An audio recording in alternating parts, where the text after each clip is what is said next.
Hello, আসসালামু আলাইকুম। কেমন আছেন সবাই? চলে আসলাম নতুন একটা ব্লগ নিয়ে। তো 2 দিন ধরে ব্লগ দেই না, তো আজকেও ভাবছিলাম যে না থাক, আজকেও ব্লগ দিব না, কিন্তু তারপর মনে হলো না, আমার তো কিছু দর্শক তৈরি হয়েছে। সংখ্যায় তারা অল্প সংখ্যক হোক, তারপরেও তো তারা আমাকে ভালোবাসে। তো তাদের প্রতি তো আমারও কিছু রেসপন্সিবিলিটি আছে।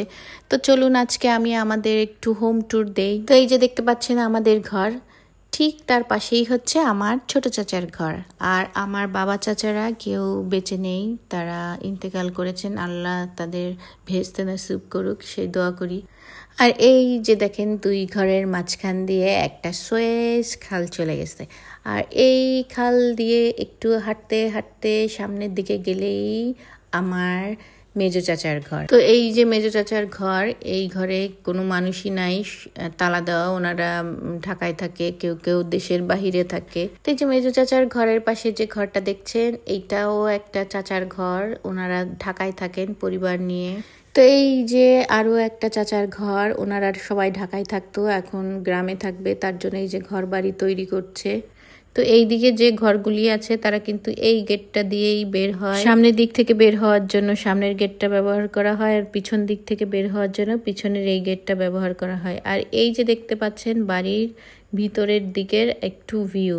আর এই যে দেখেন ইন্ডিয়ার সেই চিকেন নেক, মানে আমাদের বিল্ডিং এবং পাশে আমাদের রান্নাঘর, দুটার মাঝখানে এত সরু জায়গা যে একজন মানুষ কোনো রকম করে হেঁটে একটু ঘরে যেতে পারে, এই একটা অবস্থা। তো বাড়ির এই পর্যন্ত ভিউ দেখে আপনাদের মনে হতে পারে যে বাড়িটা খুব বেশি বড় না, ছোট। কিন্তু দাঁড়ান দাঁড়ান, আপনাদের দেখাচ্ছি।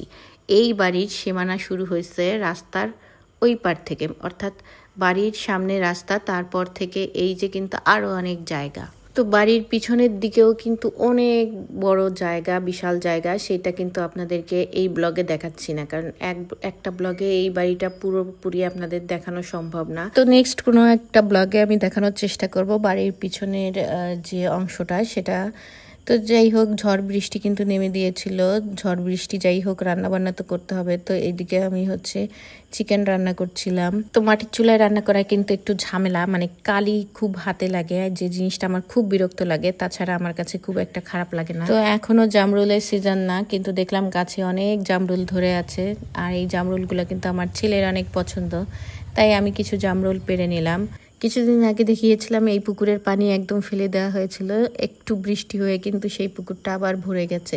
তো বর্ষার সময় কিন্তু আমাদের এলাকার প্রত্যেকটা পুকুর, তারপরে খাল বিল সব কিছু ভরে যায়, তখন কিন্তু আবার দেখতে অন্যরকম সুন্দর লাগে।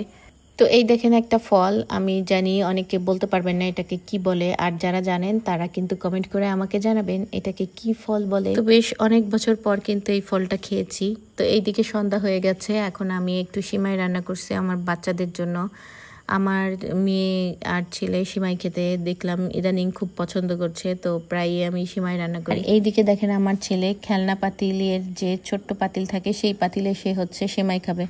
এখন আমি দিলামও তাকে। আসল কথা হচ্ছে ওর পেটে যাওয়া নিয়ে কথা। তো সেটা যে পাতিলেই খা, পেটে খাবার ঢুকলেই হয়েছে আর কি। তো এইটা হচ্ছে পরের দিন সকালবেলার একটা দৃশ্য। সারা রাত একদমই কারেন্ট ছিল না, মানে কি যে বিরক্ত লেগেছে। তারপর হচ্ছে ছেলে ঘুমাতে পারছিল না, আমরাও ঘুমাতে পারছিলাম না। আর এই দিকে সকালবেলা এসে মানে ধান যে মাড়াই করে সেই মেশিন চালাই দিছে, মানে সব একসঙ্গে হয়েছে। রাতের বেলা কারেন্ট নেই, সকালবেলা আবার ধান মাড়াই করা মেশিন বাড়ির সামনে এসে মানে ফটর ফটর শব্দ, সব মিলে এত বিরক্ত লাগছিল, আমরা আর ঘুমাতে পারছিলাম না। তো যেহেতু ধানের মৌসুম, এরকম শব্দ থাকবেই, কিছু করার নাই, এর মধ্যেই আমাদের ঘুমাতে হবে। তো এই যে সকাল 6টা বাজে, দেখে কিন্তু মনে হচ্ছে যে অনেক বেলা হয়ে গিয়েছে, কিন্তু গ্রামে কিন্তু সকাল অনেক আগেই হয়, 5টা থেকে শুরু হয়ে যায়, চারিদিক একদম আলো টালো হয়ে একাকার হয়ে যায়। তো এখন পর্যন্ত কিন্তু কারেন্ট আসে নাই, তো কি করব, তার জন্য আমরা একটু বাগানে বাগানে ঘোরাফেরা করছি, চারপাশটা একটু দেখতেছি, এটা ওইটা ছিটতেছি। গাছের নিচে অনেক আম পড়েছিল, সেই আমগুলো তুললাম। এইভাবেই হচ্ছে আমরা আমাদের সময়টা কাটাচ্ছিলাম, আর ওয়েট করছিলাম যে কখন হচ্ছে কারেন্ট আসবে, আর আমরা সারা রাত যে জেগে আছি, তারপরে আমরা হচ্ছে একটু ঘুমাবো। তো সকালবেলা বাইরের ওয়েদারটা এত সুন্দর ছিল, হালকা একটা বাতাস ছিল, তারপরে একটু শীত শীত শীত শীত ভাব ছিল। এই জিনিসটা কিন্তু ঘরের ভিতরে নেই, যেহেতু বাড়ির সামনে একটা বাউন্ডারি দেওয়া হয়েছে, তার কারণে ঘরের ভিতরে কিন্তু এই বাতাসটা বইতে পারে না। আর বাইরের ওয়েদার এবং ঘরের ওয়েদার দুই রকম, মানে আপনি মিলাতে পারবেন না। বাইরে গাছের নিচে আপনি ঘন্টার পর ঘন্টা বসে থাকতে পারবেন, ঘরের ভিতরে কিন্তু আপনি 2 মিনিটের জন্য বসে থাকতে পারবেন না এই গরমে। তো এই যে দেখেন, আমি কুড়িয়ে পাওয়া 2 দিনের আম একটাও পারি নাই গাছ থেকে, সবই কুড়িয়ে এনেছি, সেগুলো দিয়ে একটু আচার তৈরি করছি। তো এই যে দুপুরবেলা আমি আবার গোসল টোসল শেষ করে একটু কাপড় ছাদে নেড়ে দিচ্ছি। তো দুপুরবেলা কিন্তু ছাদে একদমই থাকা যায় না, মানে 2 মিনিট থাকলে আপনার গায়ের চামড়া একদম পুড়ে ফুসকা ধরে যাবে, এত পরিমাণের রোদ থাকে এই এলাকায়। আর অথচ একটু গাছের নিচে যান, দেখবেন যে কি যে আরাম, কি যে শান্তি।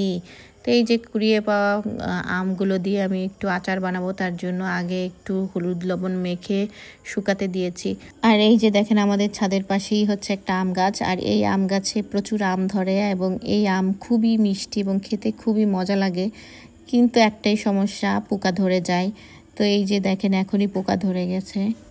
তো এই যে চলুন আপনাদেরকে ছাদের চারপাশটা একটু ঘুরে দেখায়। আমাদের ছাদের চারপাশে হচ্ছে গাছপালা। তো এই যে আমের মৌসুম, আম ধরেছে, সেই সাথে আমড়া গাছে আবার আমরাও ধরেছে। আর এই আমড়া গাছে 12 মাস কাল আমড়া থাকে। তো চলুন নতুন একটা গাছের সাথে আপনাদেরকে পরিচয় করিয়ে দিই। বলেন তো এই গাছটা কি? এই যে যে ছোট ছোট ফল ধরে আছে। তো এটা কিন্তু এখন কাঁচা অবস্থায় আছে, আর এই অবস্থায় খাওয়া যায় না, একটু পাকলে বড় হলে তারপরে খেতে হয়। আর কাটার পরে এর ভিতর থেকে ছোট্ট একটা মিষ্টি বাদাম বের হয়, সেটা খেতে খুবই মজা লাগে। তো এই যে দেখতে পাচ্ছেন, বিকেল হয়ে গিয়েছে, আর এই যে আমার মেয়ে আর আমার একটা ভাইয়ের মেয়ে, এরা সারা দিন এই দোলনায় দোল খায়। মানে ওদের যে কি মজা লাগে এই দোলনায় দোল খেতে, ওদের কথা আর কি বলবো, আমার নিজেরও কিন্তু দোলনায় দোল খেতে ভীষণ মজা লাগে। তো বিকেল বেলা আমি আর মা হচ্ছে আমাদের সিঁড়িতে বসেছিলাম, তারপরে আমি হচ্ছে একটু বাঙ্গি এনে বাঙ্গি কেটে খাচ্ছি। তো এই বাঙ্গি জিনিসটা কিন্তু আমার খুব একটা পছন্দ না, খুবই অপছন্দের খাবার, কিন্তু এই গরমের ভিতরে এই বাঙ্গিটাও আমার খুব ভালো লাগছিল। হয়তো আমাদের আশেপাশে কোনো একটা ঘেরে এই বাঙ্গিটা চাষ করেছে, হয়তো ফ্রেশ ছিঁড়ে বাজারে এনেছে, তারপরে সেটা আবার কিনে নিয়ে এসেছে, যার কারণে খেতে কিন্তু বেশ ভালোই লাগছিল। তো আজকের ব্লগটি আমি এখানেই শেষ করছি। তো আমার ব্লগটি আপনাদের কেমন লাগছে কমেন্ট করে আমাকে জানাবেন, সেই সাথে লাইক কমেন্ট সাবস্ক্রাইব করতে ভুলবেন না। সবাই ভালো থাকবেন, সুস্থ থাকবেন, আমার জন্য দোয়া করবেন। আল্লাহ হাফেজ।